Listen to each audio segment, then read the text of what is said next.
dos nonos anos, que é a professora Scarlett, né? Alguns não me conhecem, porque o professor Fred fica na T9, né? E eu fico aqui na Cidade Jardim. Então, só para vocês terem consciência, né? Que eu e Fred estamos juntos, o material foi organizado por nós dois, né? Mas quem veio gravar essa videoaula sou eu, a professora Scarlett. Na próxima, provavelmente, será ele quem irá fazer a gravação, tá bom? Nesse momento, vocês estão revisando, né, comigo ou com o professor Fred, os conceitos de frase, oração, período, conceito que vocês estudam desde o 7º ano. A gente precisa deste momento de revisão, porque logo depois a gente vai ter o período composto, por coordenação, por subordinação, e esses conceitos básicos, essas definições básicas, precisam estar bem esclarecidas aí para vocês, tá bom? Quando a gente fala em frase, a gente está falando de um enunciado que transmite sentido, tá? A gente tem que pensar que frase é um enunciado verbal.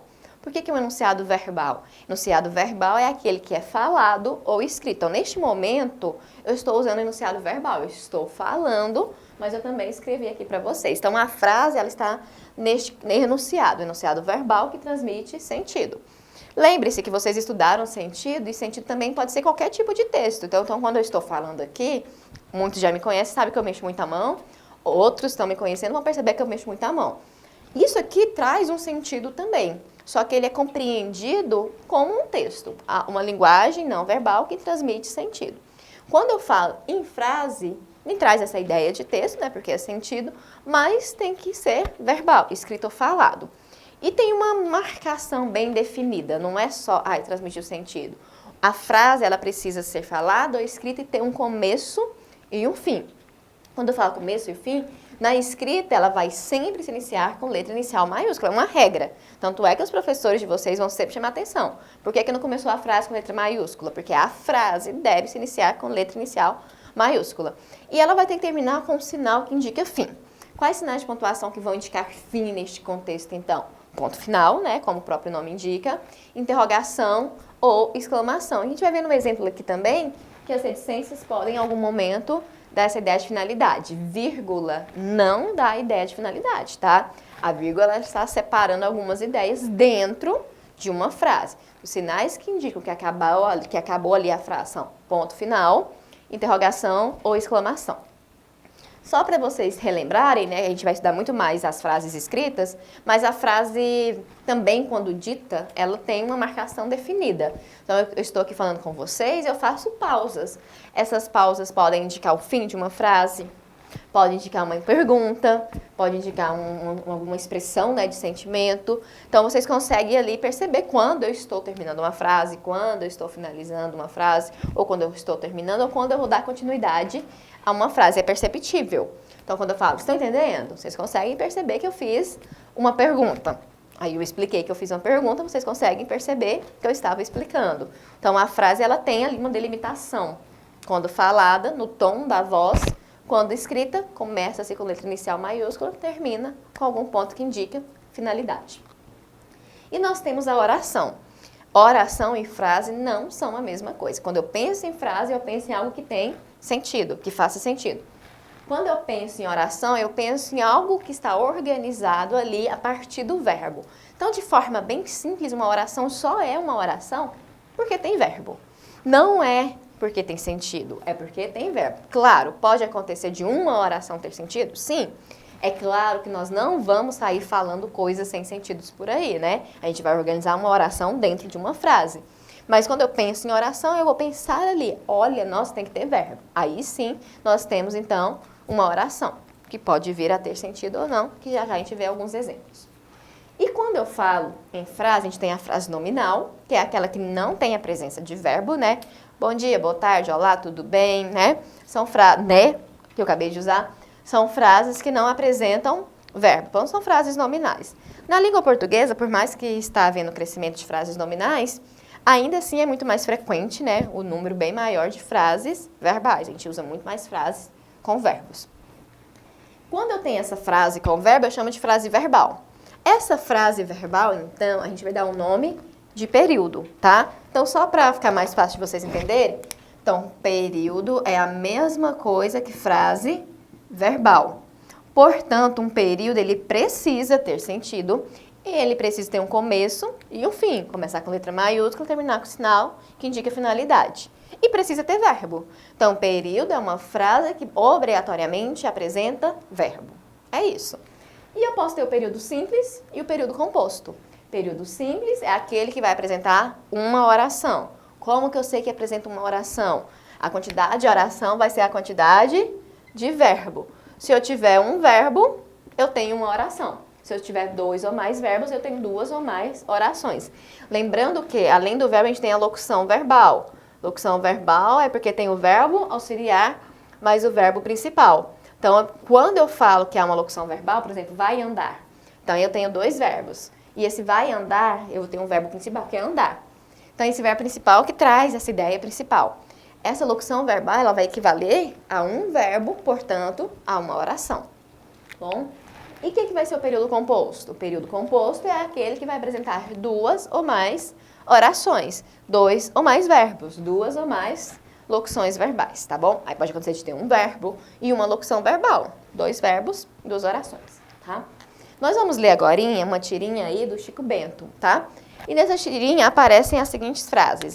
O começo da tirinha é de linguagem não verbal, que também é compreensível, porque também é uma forma de texto. Em determinado momento, nas últimas frases, nos últimos quadrinhos, né, melhor dizendo, aparecem essas frases. Então, Chico, como está de pescaria? Péssimo. Carço 36 e só pesco 32, 34, 33. Então, nós temos aí as frases. Quantas frases nós temos? Então, Chico, letra inicial maiúscula, tem vírgula. Vírgula não é fim de frase. Por outro lado, a interrogação, sim, eu estou questionando. Então, Chico, o que está acontecendo? Me conta aí. Então, aqui eu tenho uma frase. Frase essa que não apresenta verbo, tá? É, então, uma frase nominal. Como está de pescaria? Então, aqui eu tenho outra frase. Letra inicial maiúscula, interrogação. Como está de pescaria? Estou fazendo uma pergunta. E é uma frase porque eu tenho sentido. Então, eu tenho aqui uma frase. E essa frase, uma frase que apresenta verbo. Está, tem esse verbo. Tem um verbo. Se eu tenho um verbo, eu tenho uma oração. É uma frase verbal, porque apresenta verbo. Que eu posso, portanto, chamar de período. Frase verbal, eu passo a chamar de período. Como tem apenas um verbo, apenas uma oração, chamo de período simples. Nesse caso aqui, é uma oração que sozinha faz sentido, mas nem sempre eu vou ter verbo que vai fazer sentido. Ele precisa ficar obrigatoriamente, melhor dizendo, a oração precisa ficar dentro de uma frase, dentro de um período, para ela ter sentido completo. Então, aqui eu tenho uma oração que está dentro de um período simples. Péssimo. Aí ele falou péssimo, uma única palavra que forma uma frase, letra inicial maiúscula, interrogação e uma frase nominal. Porque aqui não tem verbo, né? Péssimo. E eu consigo entender que a pescaria não está indo bem. Tá péssima ali, nada dá certo. Uma frase nominal.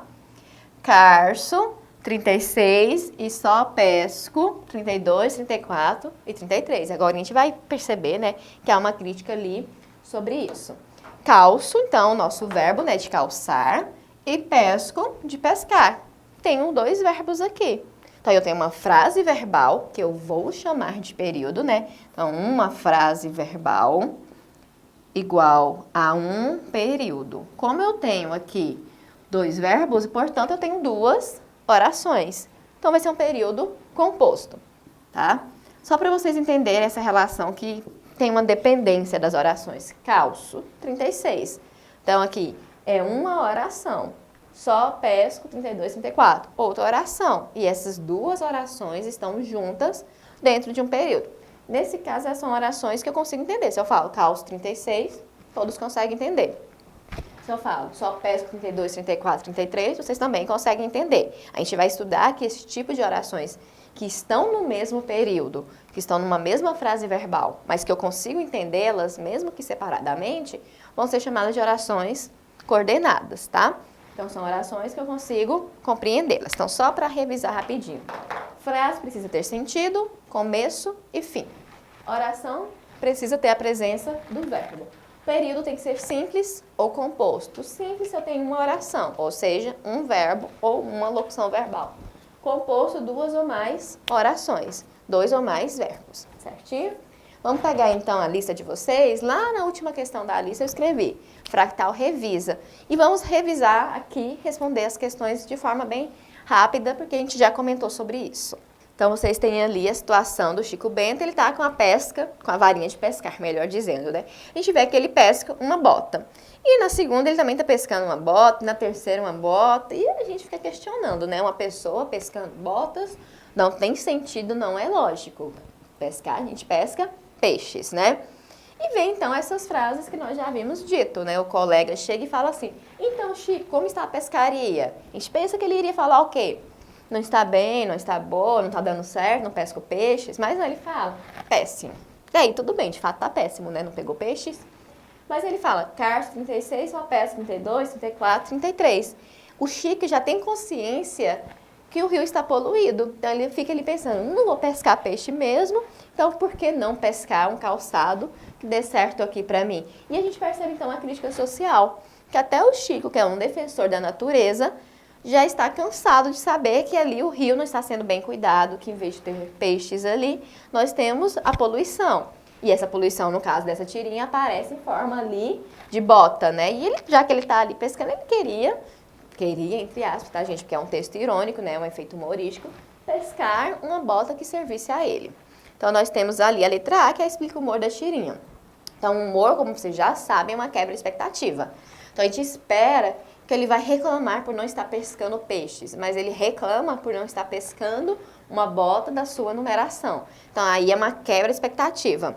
E essa quebra de expectativa, que é a pergunta da letra B, nos leva a refletir, nos traz um teor crítico ali, né? Por quê? O que aconteceu que ele não está pescando peixes, não reclama, mas reclama de não pescar a bota da sua numeração?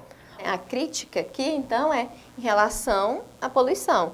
A poluição dos rios, dos mares e até a falta de questionamento, né? Ele se acostumou, ele se acomodou. Como assim? Estou poluindo o meu rio, não tem mais peixe, mas não questiono. Eu que sou um defensor da natureza. Então a gente vê a poluição dos rios, que é ali então uma crítica social, e até mesmo aquela acomodação. Estou me acostumando com isso e não critico mais, não questiono mais, aceito, né? Uma aceitação que não deveria existir em relação à poluição, certo? Então, as nossas próximas questões é sobre isso que nós já tínhamos feito, né? Que é sobre essa análise aqui. A letra C, eu perguntei se as falas, tanto do Chico Bento quanto do seu amigo, são exemplos de frases. E nós podemos afirmar positivamente que sim, porque todas elas têm um sentido, né? Todas elas nos fazem entender alguma coisa. Quando se diz, então, Chico, já sabe que ele vai fazer uma pergunta, que ele vai questionar alguma coisa. E qual então foi a pergunta que ele fez? Como está a pescaria? Ele está questionando, e aí, Chico, como está indo? Está bem a pescaria? Está dando certo? Então são frases que a gente entende. E o Chico responde, péssimo. A gente entende que não está dando certo, que a pescaria não está boa. Aí tem outra frase, Carlos 36, só pesca 32, 34, 33. A gente entende que ele está falando da numeração, que não está conseguindo pegar essa numeração ali de bota. Então são frases desde que já nos demonstrem ali, vejamos que demonstram sentido. Além disso, elas são demarcadas, né? Letra inicial maiúscula, interrogação indicando que acabou ali uma frase interrogativa, outra interrogativa, aqui exclamação, e ali a gente tem as reticências. As reticências, elas podem indicar, sim, fim. Aí, no caso, ele está falando, né? Foi pescando vários números menos o que ele quer. Então, ele poderia colocar outras numerações ali e entenderíamos que ele está falando dos números dele. Então, é uma frase que finaliza porque ele está dizendo quais números ele pescou, tá bom? Uma ideia prolongada de pensamento. Na letra D, na fala dos personagens, só um minutinho que eu perdi aqui. Na fala das personagens, há alguma frase que não seja exemplo de oração? Se sim, quais e por quê? Está perguntando, dessas falas aqui, alguma delas não é uma oração? Para não ser oração, não apresenta verbo. Não tem o verbo ali no meio, um incluso ali. A gente tem duas frases que não são verbais e que não apresentam oração. Que é, então, Chico, que é um questionamento, como ele está, mas sem usar o verbo. E péssimo, né? Que ele está reclamando que a pescaria não está boa. Então, são duas frases nominais. Elas não têm verbo, portanto, elas não têm orações. Depois pergunta ali quais são os exemplos de períodos, né? Para nós classificarmos. Então, nós temos aqui, essas duas são frases nominais e essas duas frases verbais que são os nossos períodos. Então, primeiro, como está de pescaria, um período simples, porque apresenta apenas um verbo, o estar. E aqui de baixo o período composto, porque ele apresenta dois verbos, duas orações, calço e pesco. Então, os períodos são como está de pescaria, calço 36 e só pesco 32, 34, 33, sendo que o primeiro, como está de pescaria, é um período simples, por apresentar apenas um verbo, uma oração, e o segundo período é um período composto, por apresentar dois verbos e, portanto, duas orações. Bom? E uma pergunta para a gente pensar. Provavelmente porque os personagens optaram por empregar período simples em suas falas. Por mais que a gente tenha um período composto ali, ele acaba por fazer um período de uma forma que o outro consegue entender de maneira mais clara. Não faz um período muito elaborado, né? Então, quando eu falo, então, Chico, são frases primeiramente simples, né? Que qualquer um consegue entender. E aqui, assim, calço 36, só pesco 32, 34, 33, por mais que seja um período composto, a organização dele é de orações coordenadas, né? Eu vejo orações coordenadas e as orações coordenadas, elas são mais fáceis de entender. Por que essa opção, então, por períodos mais claros, né? Mais tranquilos de serem compreendidos? Porque há um diálogo. Num diálogo, a gente tende a ser mais, digamos, claro na nossa comunicação, a gente quer que o outro nos entenda. Os períodos compostos, principalmente por subordinação, eles ficam mais para textos formais, que a gente sabe que o leitor vai sentar, vai ler, vai reler. E no nosso cotidiano, no nosso diálogo, no nosso dia a dia, a gente preza, né, por comunicações claras, efetivas, e normalmente nós optamos por períodos simples. Até eu que estou aqui falando com vocês, eu faço pausas, não prolongo muito as frases, eu falo, né, entenderam? Para vocês entenderem de uma forma mais clara e mais objetiva. Então, há uma busca aqui por frases mais simples, por orações coordenadas, por períodos simples, porque é um diálogo. Um diálogo, ele preza por essa objetividade, né? Rapidez. Vamos nos comunicar rápido de uma forma com quem eu esteja comunicando, seja fácil de compreensão, certo? Então, nesta prova, vocês vão ter que ter os conceitos de frase, oração e período bem esclarecidos. Lembrando que frase é aquilo que transmite sentido, que tem que ter começo e fim, começo, letra inicial maiúscula, fim, ponto final, ponto de interrogação, exclamação. Em algumas situações reticências, mas é fácil você perceber que é o fim de uma frase. Oração é a presença do verbo. Quando eu tenho, então, um verbo numa frase, eu chamo isso de período. Simples se for apenas uma oração composto duas ou mais orações. Certinho? Espero que vocês não tenham nenhuma dúvida. E aguardo vocês, então, na nossa próxima aula do Fractal Revisa. Até mais!